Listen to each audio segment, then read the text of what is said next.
गलवान घाटी में चीन के साथ झड़प में भारत के एक कर्नल समेत 20 जवानों ने अपना सर्वोच्च बलिदान दे दिया।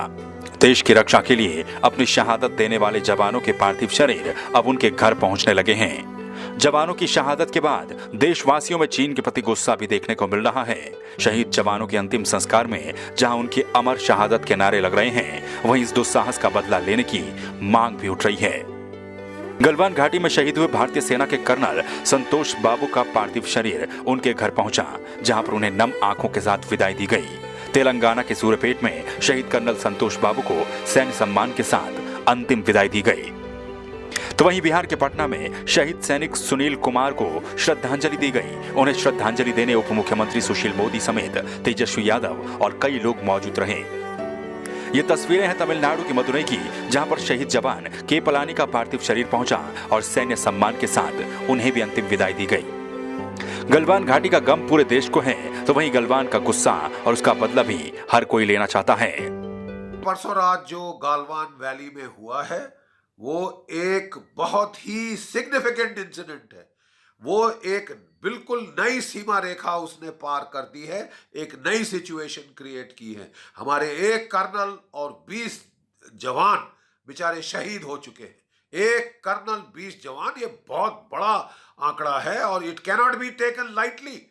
चीन के साथ बातचीत हो चुकी थी, कोर कमांडर के दर्जे पे बातचीत हो चुकी थी, डिसएंगेजमेंट चल रही थी। ये तो शरिया धोखा है और हमारी फॉरेन मिनिस्ट्री का इसको बड़े आसानी के लहजे में कह देना कि साहब ये अवॉइडेबल था, मतलब कि एक कर्नल 20 जवान मर गए, वह ऐसे ही चलता है साहब, अवॉइडेबल था। ये तो बहुत चुभी है ये बात, हम खासकर भूतपूर्व सैनिकों को बहुत चुभी। प्रधानमंत्री नरेंद्र मोदी राज्य के मुख्यमंत्रियों के साथ चर्चा कर रहे हैं। इसी दौरान पीएम नरेंद्र मोदी समेत सभी मुख्यमंत्रियों ने भी गलवान के शहीदों को खड़े होकर श्रद्धांजलि दी और 2 मिनट का मौन भी रखा। इस मीटिंग में, वर्चुअल मीटिंग में उपस्थित आप सभी से आग्रह है कि हम खड़े होकर के 2 मिनट मौन रख करके इन वीर सपूतों को पहले श्रद्धांजलि देंगे। उसके बाद आज जो हमने हमारी मीटिंग तय की है, उस मीटिंग को आगे बढ़ाएंगे।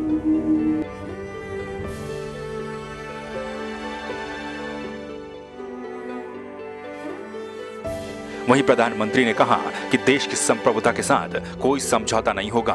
देश ने पहले भी अपनी संप्रभुता की रक्षा के लिए शक्ति का प्रयोग किया है। उन्होंने कहा कि देश के जवानों का बलिदान व्यर्थ नहीं जाने दिया जाएगा।